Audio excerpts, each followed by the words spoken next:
this should also be a time to pray, where we ask for our Lord's mercy and we ask for an increase in holiness.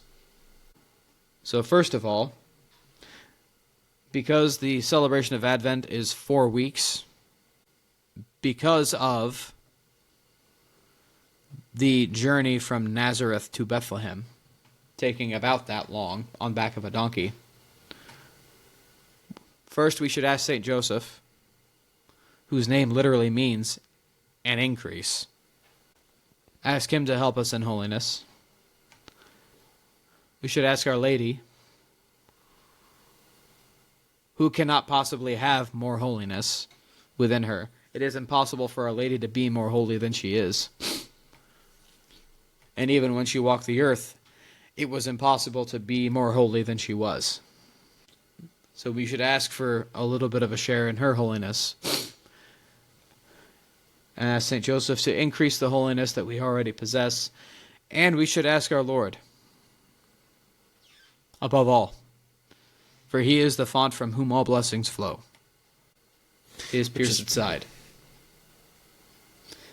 So, the favor that you get from St. Joseph and from Our Lady ultimately comes from our Lord. Yeah. So he gives favor directly from him and through the saints.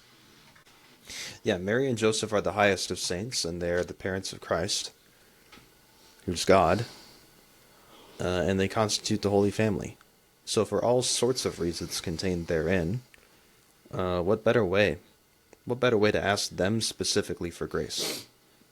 Either asking Christ for grace or asking him for grace through Mary or through St. Joseph. You can't really go wrong with that. I mean, if you have to pick your cohort in heaven to pray for, just pick them. Like, I know the other saints are cool, but yeah, the other saints are great, and it's good. You should pray to as many saints as possible, and you should have particular devotion. That is good. Yeah. But prayer to Our Lady and to St. Joseph is almost a non-negotiable. Almost. Christ said on the cross, "Woman, behold your son."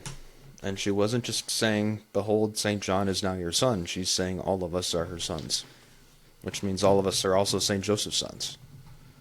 Yeah. And daughters. So, just go to them.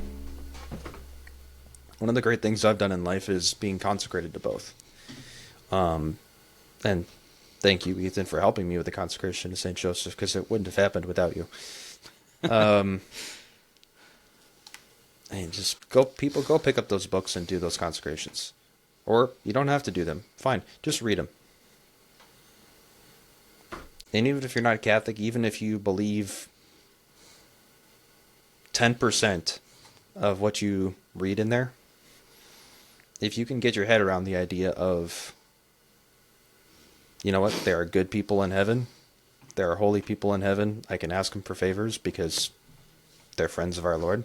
If you can accept that, there's no reason not to go to them. Yeah, if you can ask holy people on earth for favors and for prayers, why can't you ask holy people in heaven for prayers and for favors? Exactly. And that doesn't require accepting everything about Mary. And she was our Lord's mother. Ask for help. She's a good mom. She's better than your mom. Yeah. I'll put money on that. Just ask her for help. Ask St. Joseph for help. Yes. One of, if not the holiest mere man to walk the face of this earth.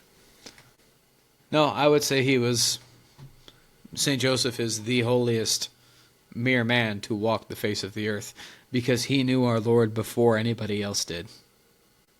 He watched the God of the universe become a man, and raised the God of the universe, and helped the God of the universe become a man.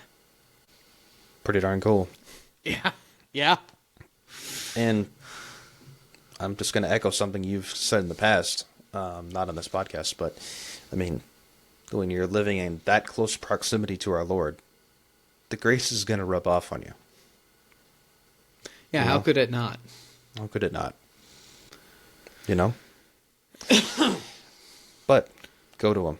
Like, go to St. Joseph, go to Mary, even go think to of the apostles. They only had 3 years of pretty much constant exposure to our Lord Yeah. Didn't have 30. at most.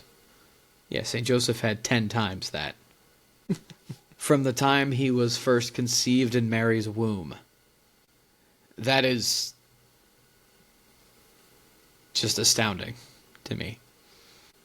Of living just a plain old ordinary life. Just being a carpenter. Making chairs, helping people frame houses. And your son is God. Your son created you. Just put yourself in St. Joseph's shoes for a little while, and you will not be able to stay there long, because you won't be able to take it. Yeah. They're perfect people too. They knew how to raise Christ and they knew how to prepare for Christ. Which is what this season is all about. It is preparing for Christ. Kind of that simple.